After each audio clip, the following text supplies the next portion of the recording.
दोस्तों नमस्कार, स्वागत है आप सभी का एक बार फिर से आपके अपने YouTube channel Success Mantra by Deepak Rai में। Allahabad High Court group C और डी 2024 का एग्ज़ाम देखिए, आज 24 दिसंबर है। 4 और 5 जनवरी को आपका पेपर है और मुश्किल से आपके पास 10 दिन बचे हुए हैं। जैसे जैसे एग्ज़ाम नज़दीक आता है, छात्रों के कह सकते हैं कि टेंशन बढ़ती जाती है, तो आपको बिल्कुल टेंशन नहीं लेना है। और देखिए, इलाहाबाद हाई कोर्ट एग्ज़ाम की अगर हम बात करते हैं तो अब तक आपने जितना पढ़ना था आपने पढ़ लिया है। अब आपको पढ़े हुए जो भी प्रश्न हैं, आपने जो मैथ प्रैक्टिस की है, आप जीके जीएस आपने पढ़ा है, आपने पढ़ा है यूपी, आपने करंट पढ़ा है, हिंदी पढ़ा है, ठीक। तो इन सब चीज़ों को अब आपको बार बार रिवीजन करना है और आज के वीडियो में इसी पर टॉपिक पर हम एक विश्लेषण करने वाले हैं कि अंतिम समय में आप छात्रों का क्या माइंडसेट होना चाहिए, बिल्कुल। और इन सब सारी चीज़ों पर तो वीडियो को पूरा देखिएगा। उसके पहले एक ज़रूर इन्फॉर्मेशन आप सभी छात्रों के लिए। हाई कोर्ट भर्ती के लिए देखिए, यहाँ पर चक्षु पब्लिकेशन की बहुत ही बढ़िया ये मॉक टेस्ट प्रैक्टिस सेट आपकी ग्रुप सी और डी के लिए है और स्टेनोग्राफर भर्ती के लिए, जिसमें कि आपको से according to syllabus 2450 plus MCQ questions हैं, 25 प्रैक्टिस सेट है, 3 सॉल्व पेपर हैं। और ये जो पब्लिकेशन है बहुत सारे एग्ज़ाम को कवर करती है और इनका कंटेंट काफ़ी अच्छा होता है। इसके पहले मैंने काफ़ी इनके बुक्स को रिकमेंड किया है और आप यहाँ पर देख सकते हैं अकॉर्डिंग टू सिलेबस। और इसमें आपको ये सारे प्रैक्टिस सेट मिलेंगे। ये आप प्रैक्टिस सेट अपने नज़दीकी बुक स्टॉल पर या ऑनलाइन भी अमेजॉन फ्लिपकार्ट से मंगा सकते हैं, जिसका लिंक मैं डिस्क्रिप्शन में दे दूँगा। वहाँ से जाकर आप इसको बाई कर सकते हैं। तो किसी भी एग्ज़ाम को दोस्तों देखो क्रैक करने के लिए क्वालिटी कंटेंट होना चाहिए। और यहाँ पर आप देख सकते हैं कि हर क्वेश्चन के लिए डिटेल में यहाँ पर आपको सोल्यूशन भी दिया गया, जिससे कि गलतियाँ ना हो। बहुत सारे बुक्स होते हैं जिसमें केवल ऑप्शन दे दी जाते हैं, ABCD दे दी जाती हैं, यहाँ पर ऐसा नहीं है। तो इस बुक को आप ले सकते हैं, बहुत ही बढ़िया बुक है, आप परचेज़ कर सकते हैं। तो दोस्तों ये आपका एग्ज़ाम पैटर्न है और ये आपको 90 मिनट मिलेंगे, जिसमें कि आपको 100 क्वेश्चन को अटेम्प्ट करना है, यानी कि एक क्वेश्चन में 1 मिनट भी आपको नहीं मिल रहा है। तो सबसे पहले तो आपको टाइम मैनेजमेंट का ध्यान रखना है कि आपने अगर OMR सीट खाली छोड़ी है, केवल क्वेश्चन पेपर पर ही आंसर सही टिक लगा रहे हैं, तो सोचेंगे कि बाद में 10-15 मिनट बचेगा तो मैं काला कर लूँगा, तो ये भी एक ब्लंडर मिस्टेक होती है। वहाँ पर हड़बड़ी में गलती होने की गुंजाइश, जैसे मान लीजिए क्वेश्चन नंबर 1 का आपको B लगाना है तो क्वेश्चन नंबर C लग सकता है, या क्वेश्चन नंबर आप 7 का C लगा रहे हैं और क्वेश्चन नंबर लग गया 8 का C, ठीक है। तो इस तरीके से तो पूरा यहाँ मिस्टेक हो जाता है। तो सबसे बेटर तरीका ये है कि टाइम मैनेजमेंट का, कि आप जो पहले प्रश्न जो आपको आ रहा हो, है ना, जो आपको आंसर आ रहा हो, उसको आप पेपर में टिक करके जितने भी आ रहे हैं, जैसे एक सेक्शन लीजिए, सपोज दैट कि आपने हिंदी लिया, हिंदी में 25 क्वेश्चन आएंगे। अब देखिए, मैंने ये कहा कि पढ़ने वाले छात्रों का ही सिलेक्शन होगा भैया, और कोई ऐसा चमत्कार नहीं है कि आप बिना पढ़े ही सारे तुक्का में लगा जाओगे, ठीक है।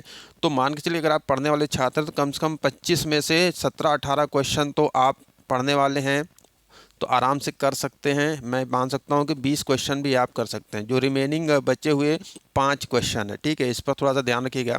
अब जैसे कि मान लीजिए आपने हिंदी के सेक्शन से 10 क्वेश्चन को देखा, आपके 10 क्वेश्चन सही हैं, तो आप 10 क्वेश्चन को आप क्या करिए, OMR पर ब्लैक कर दीजिए, ठीक है। तो थोड़ा थोड़ा सेक्शन में अगर आप ब्लैक करते जाओगे तो आपको OMR सीट में गलती होने की गुंजाइश नहीं रहेगी। और कभी कभी यही होता है कि एक नंबर से आपका सिलेक्शन रुक जाता है, तो दिक्कत होती है कि यार मुझे मेरा आंसर सही था लेकिन मैंने मिस्टेक कर दिया OMR सीट भरने में, तो मेरा सिलेक्शन रुक गया, ठीक है। तो आपको करना क्या है, OMR सीट को 10-10 क्वेश्चन सेक्शन में जो भी है आप भरते जाइएगा। समय के लास्ट में वेट मत करिएगा, 15-20 मिनट हम पूरा फिल कर लेंगे। वहाँ पर ब्लंडर मिस्टेक होने के चांसेस ज़्यादा होते हैं, ठीक है। अब देखिए, हिंदी की अगर हम बात करते हैं, जैसे कि मैंने बताया कि 18-20 क्वेश्चन आपने अगर कर लिए, आपको आ रहा है। इसी तरीके से हर सेक्शन में अगर आप देखोगे, इंग्लिश हो गया, तो यूपी के छात्रों के लिए देखो भाई, इंग्लिश तो किसी और एग्ज़ाम में आती नहीं है, केवल पेट में थोड़ा बहुत रख दिया गया, उसकी भी कोई महत्व नहीं है। तो यूपी के जो छात्र हैं और यूपी बोर्ड बेसिकली जो छात्र हिंदी मीडियम के, उनको यहाँ पर प्रॉब्लम होने वाली है। उसी तरीके से CBSE बोर्ड के छात्रों को हिंदी में प्रॉब्लम होने वाली है, ठीक है। तो अगर आप इस हिंदी में 12-13 क्वेश्चन, इंग्लिश में 12-13 क्वेश्चन भी कर लेते हो, ठीक है, उसके बाद आप जनरल स्टडीज़ और मैथमेटिक्स, ठीक है। मेरा कहने का मतलब ये है कि हर सेक्शन से अगर आप 20-20 क्वेश्चन आपके सही हो रहे हैं, ठीक है, 20-20 क्वेश्चन आपके सही हो रहे हैं, तो ये तो 80 क्वेश्चन हो गए। लेकिन मैं इतना तो नहीं कह सकता कि 20-20 क्वेश्चन, इंग्लिश में भी 20 क्वेश्चन सही हो सकता है आपका। GS कैसा आएगा, अभी यूपी PCS के पेपर में देखा, लेकिन इसमें डरने वाली कोई बात नहीं है, इनका जो पैटर्न होता है वही होता है। तो एक ओवरऑल अगर हम एवरेज देखें, तो अगर आप हिंदी में आप 20 क्वेश्चन सही कर लेते हो, ठीक है, जनरल स्टडी में आपके 17-18 क्वेश्चन सही होते हैं, आपके मैथमेटिक्स में 15 क्वेश्चन सही होते हैं। तो कुल मिला के अगर आप 70 क्वेश्चन सही कर रहे हो, आपका 70-75 क्वेश्चन सही हो रहा है, अब इसके बाद आपको पेपर में कुछ नहीं आ रहा है, तो आपको ये भी पता है कि 70-75 अंकों पर अगर आप जनरल ओबीसी, इसके पहले मैंने कैटेगरी वाइज आपको दिखाया था, ठीक है, कि अगर आप हैं और 2-4-5 अंकों का हमारे SC ST भाई जो है उनका अंतर होता है, तो ये जान लीजिए कि इतने अंकों पर तो आपकी बात बनेगी नहीं कि 70 मार्क्स मैं ले आया हूँ तो मुझे टाइपिंग मिल जाएगी, क्योंकि इसमें नेगेटिव मार्किंग है नहीं। अब जो बचे हुए 30 हैं, इसमें आपको क्या करना है, चांस लेना है, ठीक है। 70 आपने क्वेश्चन सही कर लिया, पेपर आपके पास समय बचा हुआ है 15-20 मिनट का, 10-15 मिनट का, और ये 30 क्वेश्चन है, तो इसमें आपको तुक्का अप्लाई करना है, ठीक है। तुक्का कहने का मतलब ये है कि आपको जो सही लग रहा हो, यानी कि आपको पता नहीं है लेकिन ये नियरेस्ट ये सही होना चाहिए। तो अगर आप देखोगे तो अगर आप एक सीक्वेंस से, अगर आप 5-5 सेक्शन होता है, तो ए बी बी सी सी ऐसे करके जो सेक्शन होता है, तो आप थोड़ा सा दिमाग लगा के देखोगे तो आपका थोड़ा सा चांस तो लेना पड़ेगा। इसलिए मैंने कहा कि ये तो आपको करके आना पड़ेगा, ठीक है। तुक्का तो आपको लगाना है और तुक्का लगा कर ही आप अपनी प्रोबेबिलिटी बढ़ा सकते हो, क्योंकि 70 पे आपको तो पता है कि आपका सिलेक्शन नहीं होगा। तो अंतिम 10 दिनों में आपको कुछ नया मतलब नहीं पढ़ने का आवश्यकता है। जैसे कि अगर आप हिंदी है, आपका GS है, मैथमेटिक्स है, इंग्लिश है, करंट अफेयर्स आपका जो बचा हुआ है, जैसे कि प्रमुख घटनाक्रम हो गया, पुरस्कार हो गया, ठीक है, राष्ट्रीय योजनाएं और राज्य की योजनाएं हो गई, जो भी यहाँ पर चीज़ें आ रही हैं, तो उनको अच्छे से रिविजन करना है।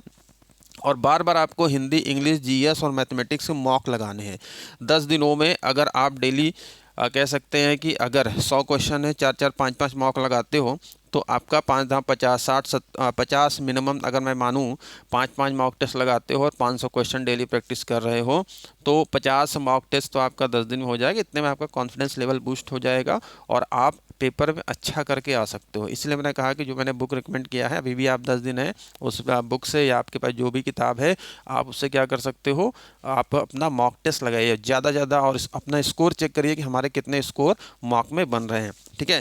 तो टारगेट आपका 80+ होना चाहिए। देखो भाई, इसके नीचे तो बात नहीं बनेगी, सत्य है मगर कड़वा है, सत्य कड़वा ही होता है, ठीक है, ये आप देख रहे हो।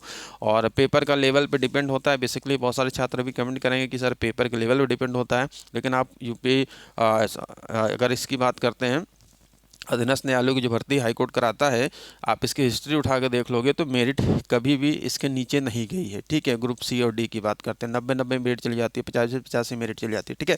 तो इस वीडियो में छोटा सा एक आपके लिए मैसेज है, आपको ज़्यादा से ज़्यादा क्या करना है, मॉक लगाना है, ठीक है, रिवीजन करना है, और एग्ज़ाम के एक दिन पहले बिना टेंशन लिए कम से कम पूरी नींद लेनी है। ऐसा नहीं है कि रात भर आप जागते रहो और सुबह जाके सेंटर पर पेपर दे रहे हो और पता चला कि आपकी तबीयत ही ख़राब है और पेपर आपका गड़बड़ हो गया। तो बिल्कुल रिलैक्स रहना है, काम रहना है, क्योंकि देखो जो कुछ पढ़ना था आपने अब पढ़ लिया, ठीक है।